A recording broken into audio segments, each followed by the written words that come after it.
Assalamualaikum warahmatullahi wabarakatuh.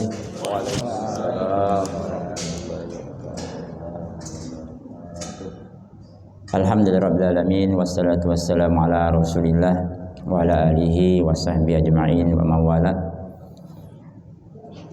Bapak-bapak, ibu-ibu, tuan-tuan guru, orang tua kami, ayahanda yang kemudian kami muliakan, pada kesempatan kali ini kita selalu bersyukur karena pada maghrib ini, pada maghrib kita kembali berada dalam satu majelis ilmu yang tentunya kita yakin dengan keberadaan kita di majelis ilmu ini Allah turunkan keberkahan. Duduk-duduk kita di sini, duduk-duduk yang Allah berikan nilai berbeda dengan duduk-duduk yang lain. Ya, mungkin kita biasa duduk-duduk di warkop atau di mana membicarakan bisnis dan lain sebagainya, tapi ini juga duduk-duduk, tapi beda nilainya, insyaallah. Nah, alhamdulillah ini sebuah nikmat yang kemudian kita harus syukuri karena sekian banyak aktivitas kita, kesibukan kita masih bisa kita hadir, terutama nikmat iman, Islam dan nikmat sehat. Mudah-mudahan Allah berikan keberkahan kepada kita semua, baik keberkahan bagi diri kita dan keluarga kita. Salawat dan salam tercurahkan kepada Nabi Muhammad sallallahu alaihi wasallam. Beliau adalah sebaik-baik uswatun hasanah, suri tauladan terbaik bagi kita dalam mengarungi kehidupan di dunia ini, yang tentunya kita berharap dengan menapaki jalan-jalan yang telah beliau syariatkan, kita mendapatkan syafaatnya di yaumil kiamat kelak. Bapak Ibu yang saya muliakan, beberapa waktu yang lalu kita telah membahas bagaimana Islam mengajari kita dalam berbagai persoalan hidup. Rasulullah memberikan tuntunan kepada kita dalam menyelesaikan seluruh persoalan hidup kita, termasuk menitipkan doa-doa, memberikan motivasi kita untuk berikhtiar di jalan Allah Subhanahu wa taala. Pada kesempatan kali ini insyaallah Al-Fakir ingin mengetengahkan sebuah tema berkaitan dengan umat terbaik. Ayat ini ayat yang sering kita dengarkan. Allah Subhanahu wa taala berfirman dalam surah Ali Imran ayat 110. A'udzu billahi minasyaitonir rajim. Kuntum khaira ummatin ukhrijat lin-nasi ta'muruna bil ma'rufi wa tanhauna 'anil munkar wa tu'minuna billah. Ila akhir ayat. Sadaqallahul azim. Jadi ayat ini Allah menegaskan kepada kita sekaligus memberikan kabar gembira, informasi dan juga motivasi. Kuntum khaira ummatin, kata Allah. Kalian ini adalah umat yang terbaik. Jadi umat yang terbaik yang kemudian dilahirkan untuk manusia menyuruh kepada yang ma'ruf. Menyuruh kepada yang ma'ruf, mencegah dari yang mungkar dan beriman kepada Allah. Nah, hadirin yang saya muliakan, pertanyaannya ketika kita membaca ayat ini, apakah yang disebut dengan umat terbaik? Karena ini ayat selalu kita baca, bahkan kalau Ramadan kita bisa khatam 2 kali melewati surah Ali Imran ayat 110 ini. Pertanyaannya, umat yang terbaik itu seperti apa, Bapak Ibu hadirin yang saya muliakan? Tentu umat yang terbaik itu yang terlintas dalam benak kita adalah umat yang nomor 1, terbaik. Kalau ada perlombaan, yang terbaik pasti nomor 1. Iya, pialanya lebih baik tentu daripada juara 2 dan 3. Ini terbaik. Ya. Kalau manusia saja bikin piala dunia itu diperebutkan luar biasa. Nah, bagaimana kalau Allah memberikan kita sebagai umat yang memang sudah menjadi terbaik? Dilahirkan memang sudah menjadi umat terbaik, tidak perlu berlomba sebenarnya umat Islam ini, karena sudah Allah jamin. Kuntum khaira ummah. Kalian ini adalah umat yang terbaik.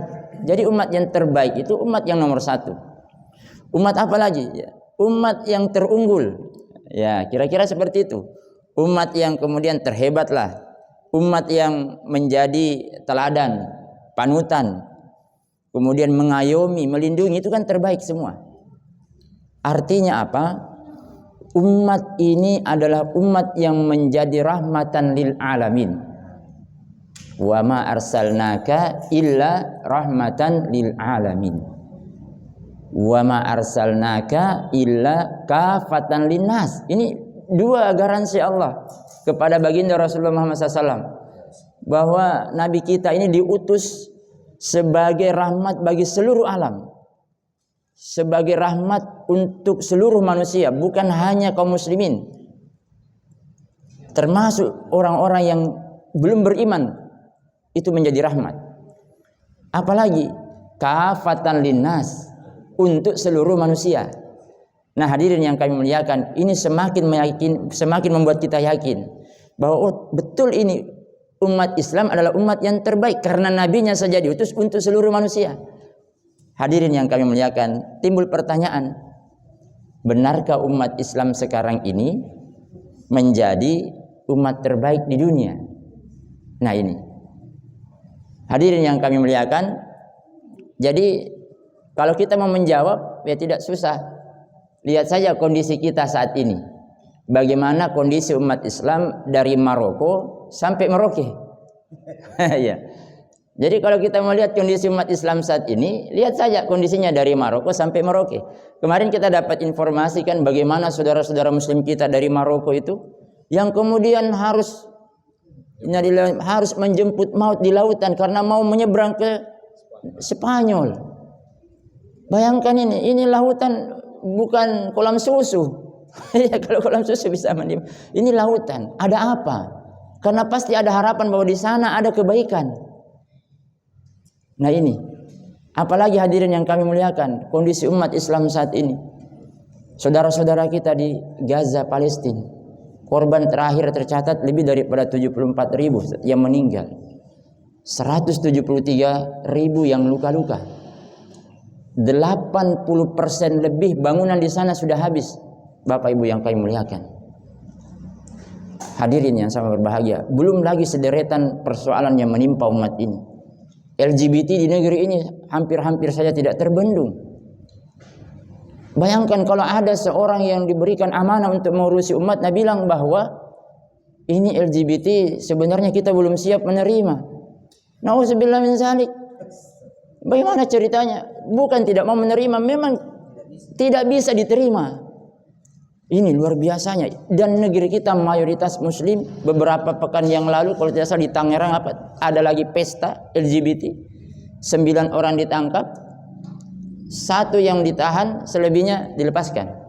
Karena yang satunya ini penyelenggara, yang lain pelaku. Ternyata di negeri kita yang pelaku itu tidak terjerat. Bayangkan hadirin yang kami, padahal ini perbuatannya kaum Nabi Lut yang menyebabkan Allah Subhanahu wa taala menimpakan azab. Ini di negeri kita. Kondisi kaum muslimin saat ini. Belumlah lagi data-data yang lain, mungkin tidak terlalu banyak kita bahas ini. Data ekonomi dan lain sebagainya, tingkat kemiskinan luar biasa. Hadirin yang kami muliakan.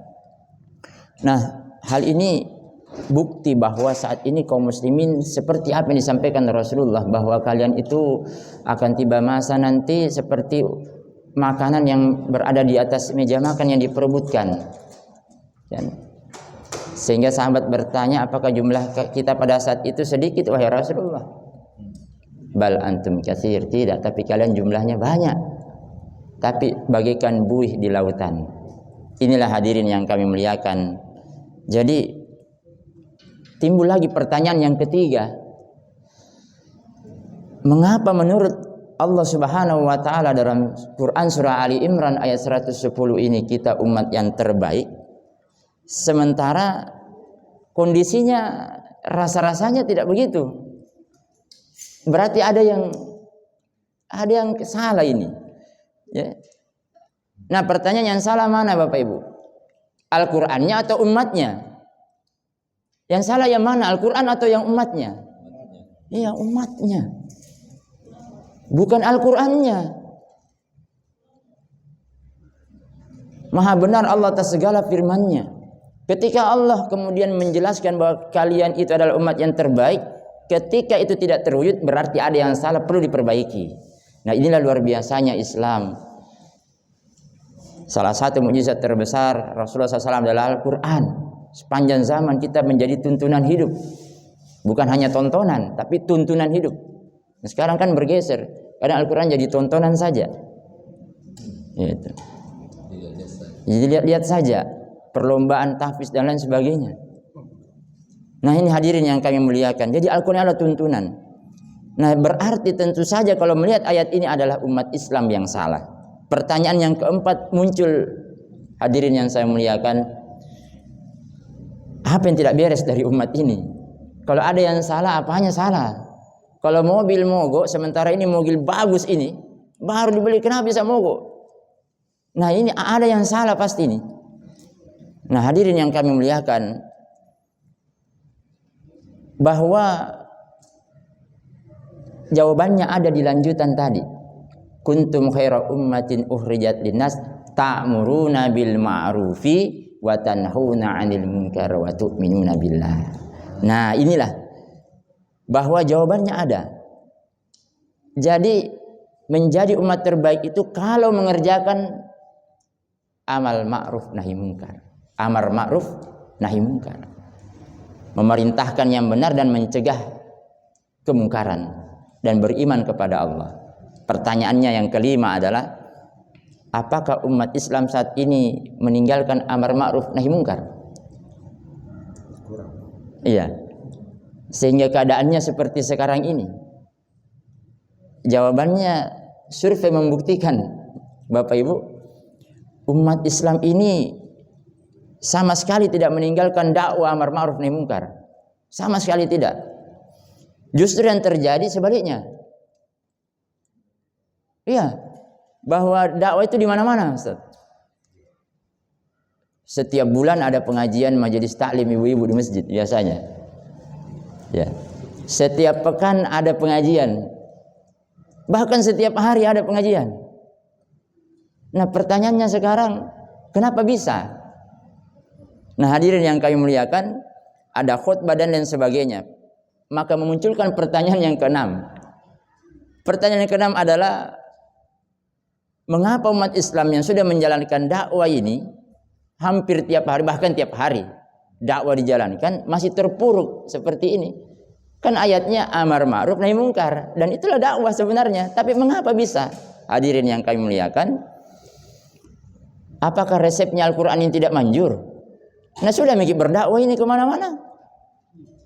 Sudah disampaikan Islam di mimbar-mimbar, di setiap Jumat diserukan, ittaqullaha haqqa tuqatih, bertakwa yang sebenar-benarnya takwa. Ini diserukan terus. Nah, jawabannya memang ada yang tidak beres dari dakwahnya umat Islam. Nah, ini karena kita sudah melakukan dakwah, berarti ada sesuatu yang perlu diperhatikan dari dakwah ini, hadirin yang kami muliakan. Barangkali ada yang tidak adil dalam dakwah ini. Nah, kalau kita tidak percaya, misalkan ada yang tidak beres dengan dakwah, maka pertanyaan yang ketujuh muncul. Kira-kira apa yang tidak beres? Kalau memang tidak beres, ada sesuatu yang tidak beres. Nah, ada bagian yang tidak adil dari dakwah ini.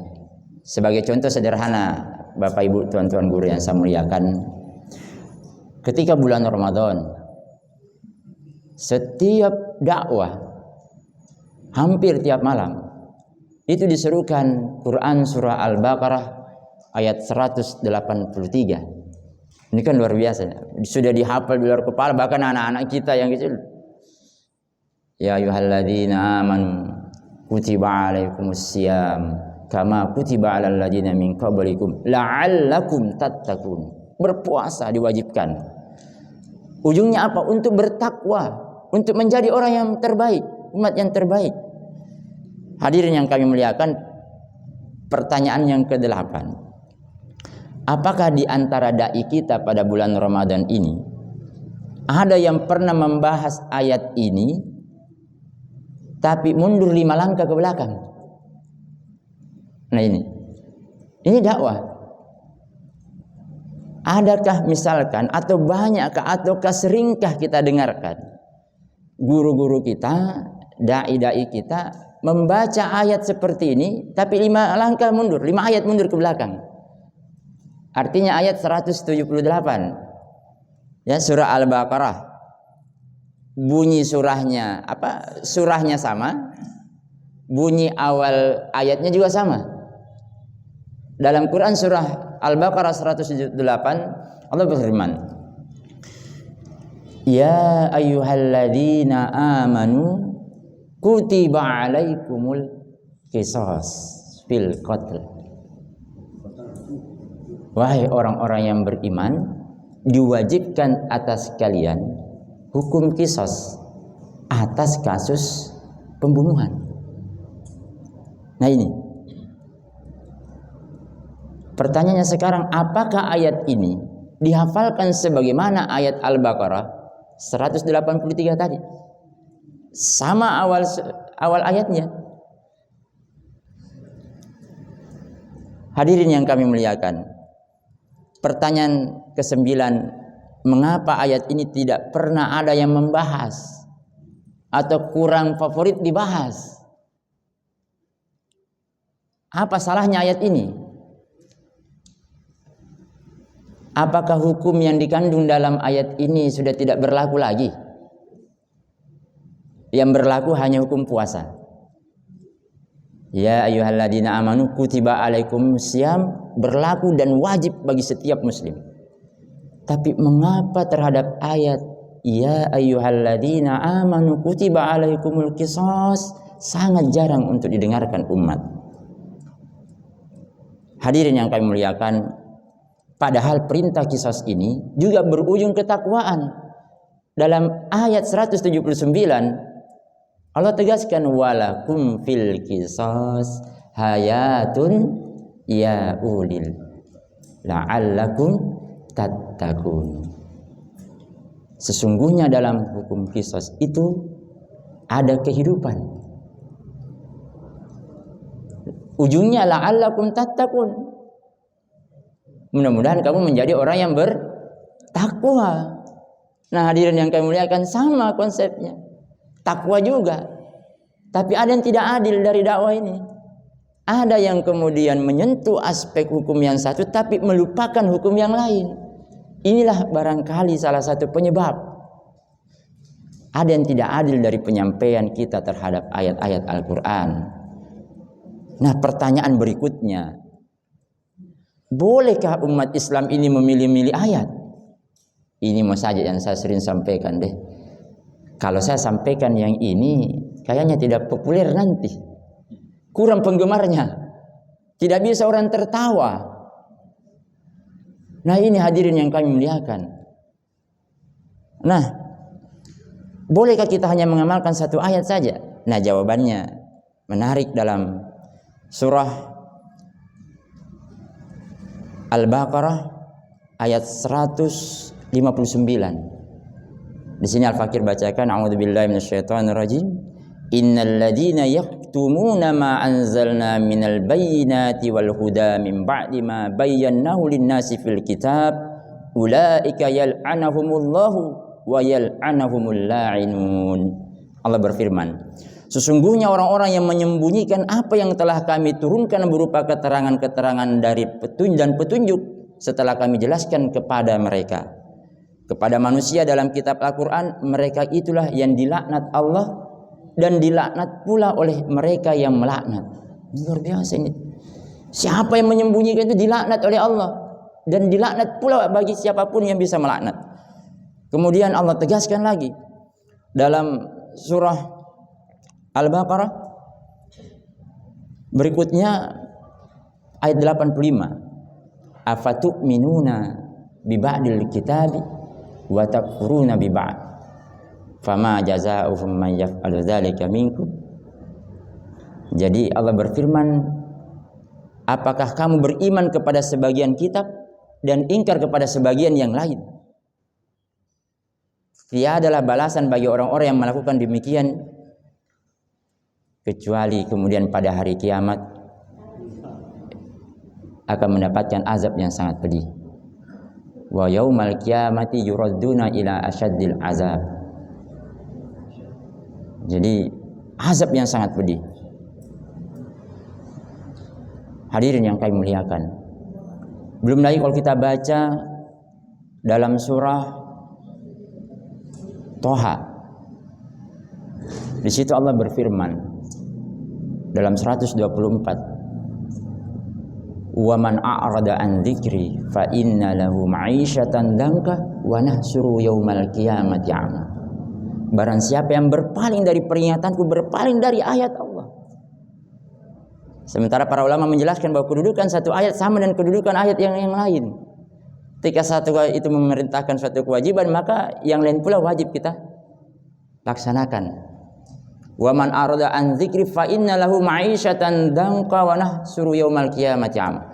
Baginya penghidupan yang sempit. Ini sudah berkaitan dengan kehidupan dunia ini. Kalau kita baca tafsir Imam Ibnu Katsir, belum menjelaskan bahwa penghidupan yang sempit ini mereka punya harta, mereka kemudian punya nikmat yang diberikan Allah, tapi tidak memberikan mereka ketentraman hati, tidak memberikan mereka kebahagiaan. Hadirin yang kami muliakan, itu yang terjadi saat ini. Kurang apa Allah anugerahkan kaum muslimin ini berkaitan dengan sumber daya alam.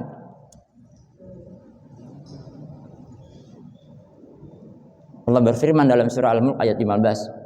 Walladzi ja'ala lakumul arda zalulan famshu fi manakibiha wa kulu mir rizqi wa ilaihin nusyur. Dan Dia yang telah menjadikan bumi itu mudah bagi kamu, maka berjalanlah di seluruh penjurunya dan makanlah sebagian apa yang direzekikan kepadamu. Jadi Allah ketika menciptakan manusia pasti ada rezeki di situ. Ada sumber daya alam yang diberikan Allah untuk melengkapi kebutuhannya manusia. Kalau ada yang kelaparan berarti ada yang salah terkait pengurusannya itu. Hadirin yang kami muliakan, inilah yang kemudian menjadi pertanyaan. Beranikah kita mencoba untuk setengah-setengah terhadap Al-Quran ini? Afatu'minuna bi ba'dil kitab wa takfuruna bi ba'd. Apakah engkau mengimani sebagian isi kitab dan mengingkari sebagian yang lain? Bapak Ibu, berani ke setengah-setengah? Kalau saya ditanya, saya tidak berani. Sehingga kemudian muncul pertanyaan ke-11. Bagaimana agar umat Islam ini tidak setengah-setengah lagi dalam mengamalkan Al-Quran? Jawabannya adalah dakwah Islam itu tidak boleh setengah-setengah.